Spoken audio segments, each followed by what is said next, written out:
talks, and so I want to thank our chair for providing guidance and all of our community members. We just came back from DC, advocating on behalf of some of your programs like Head Start, and so we met with the top officials and Lanahan, and speaking with Child Care Development Fund, and so we're doing our part. We're hitting the road, running on the road, or however. But so I want to commend my colleagues for going out to DC and some of the weather out there, and some of us actually have not even made it back. We're waiting for Mr. Brown, who was stranded in Dallas. So I appreciate this opportunity. Look forward to working with all of you.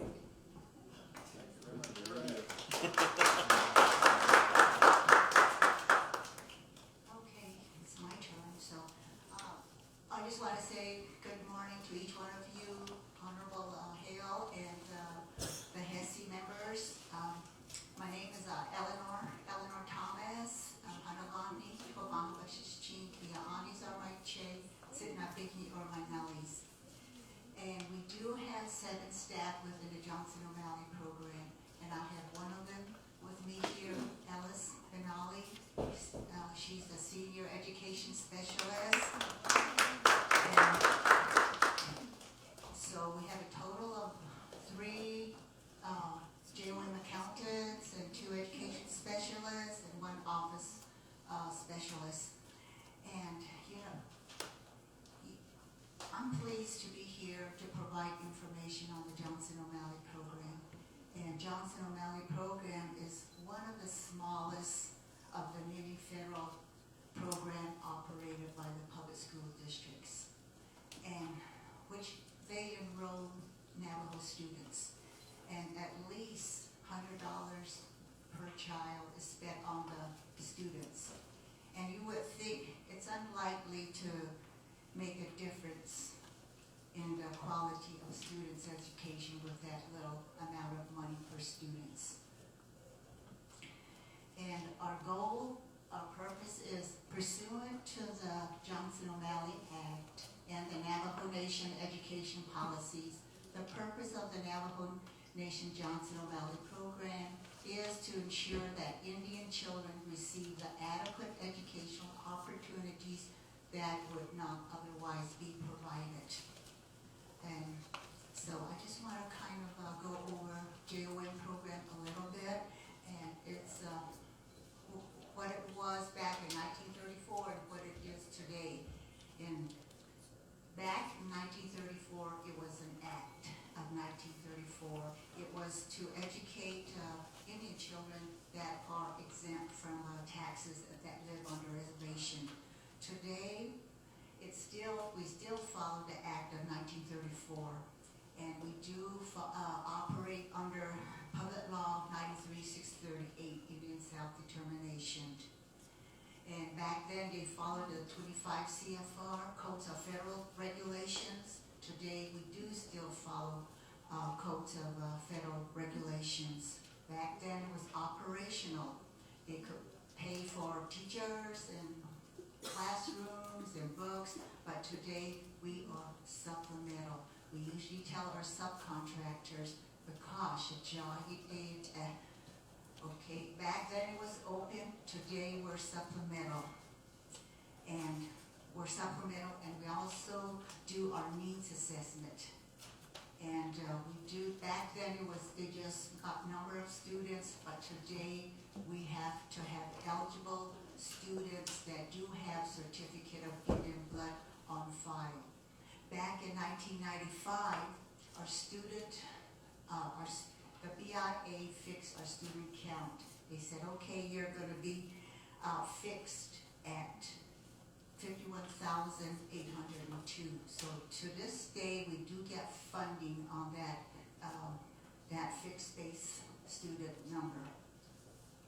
Okay, the Johnson O'Malley does, we do serve 3-year-olds to 12th grade. Today, we still serve 3-year-olds to 12th grade. And back then, it was direct student services. Today, we're direct education. We emphasize academic. We tell our subcontractors, you gotta have academic educational field trip. allocate our JOM funds to 27 public school district. And our program works with, there's 2 requirements for JOM program, and they are Indian Education Committee and Education Plan. The Indian Education Plan are parents. They completely participate in the JOM program. They do planning, development, implementation, and evaluation. So they're not advisor, but they fully participate in the JOM program. They do the education plan, they develop the goals, objectives, budget, and how they would operate the JOM program.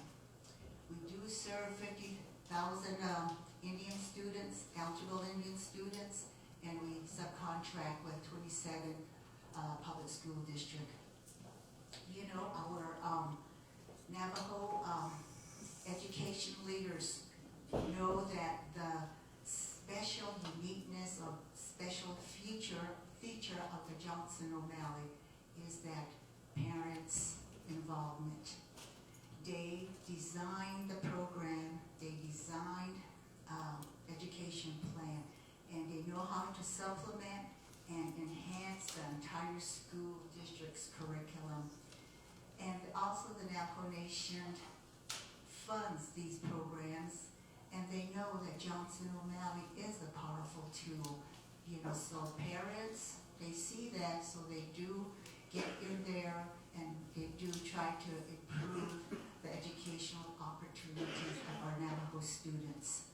We are a 3-year public law 93-638 contract, and we got our full funding, $3.4 million. And we do negotiate with the 27 subcontractors. And this negotiating with a subcontractor is time consuming. It takes like 2 to 4 weeks to complete all the subcontract and to have it go through the 164 process and to have it signed. And our program, we emphasize language and culture, and we do monthly report, we do reports, quarterly report, and we do provide technical assistance to our subcontractors, and we do conduct regional meetings and conference. And we do on-site monitoring and evaluation to make sure that the program is in compliance. And we do student counts, and we do help our subcontractors, working with them to improve students' academic achievement, attendance, leaderships, graduation, and social skills. So that's what we focus on. I just want to share with you that our JOM office, we do operate on 2 calendar years. Our JOM office, we operate from January 1 to December 31st. And our subcontractors operate from July 1 to June 30. And thank you very much. Give her a big hand. Thank you very much. Next we have Office of Accountability and Compliance, what belong. JOM has been around for a long time, since 1934. And helps Indian children attending public schools. And it's to meet the unique and special educational needs of children. And for a long time, it always struggled. There's a budget cut within the federal government. JOM, that's it's still around. So we got to be thankful for that. Question none.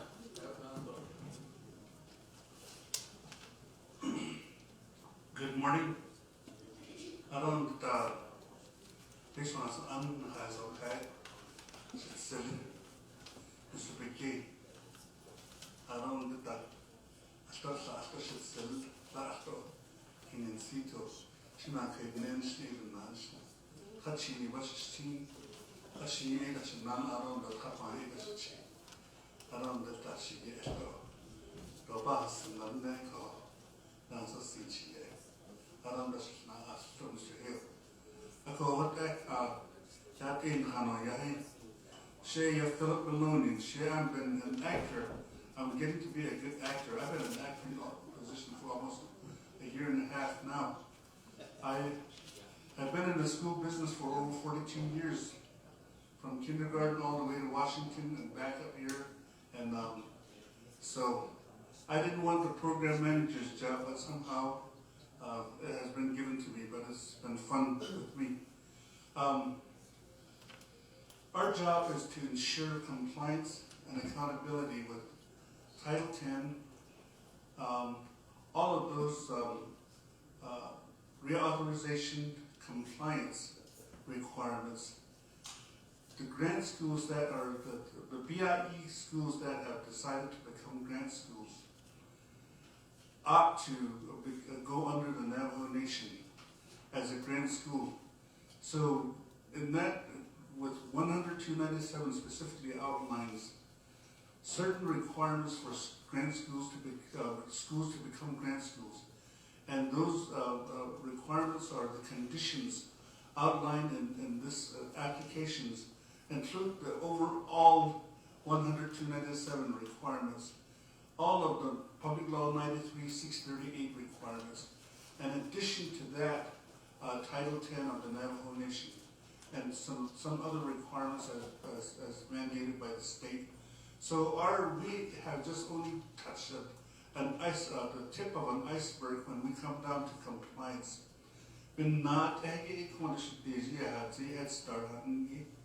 There are a lot of issues of concern to us. However, when I first came to work for the Navajo Nation, I was extremely disappointed.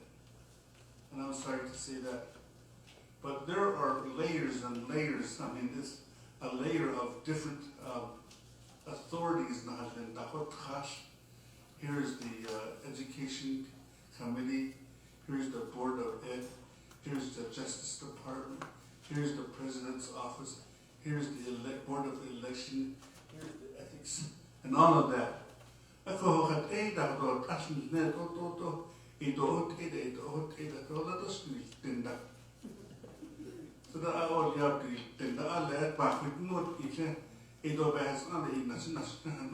So that's the real issue with me. I don't want to say that I'm being very negative here. However, as an appliance officer, we have to seek accountability. The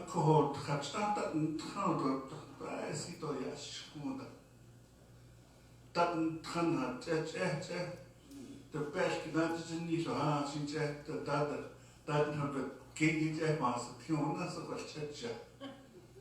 Don't jackmasters, Tionas like that. I could then hear us car. Ben has only yet or day the best not that he don't need that school board and lean his ladder again. Yet I trust no little kid teacher. That the baby kid was trusting. That's the issue that we need to have compliance. Every one of our 32 grant schools have major issues.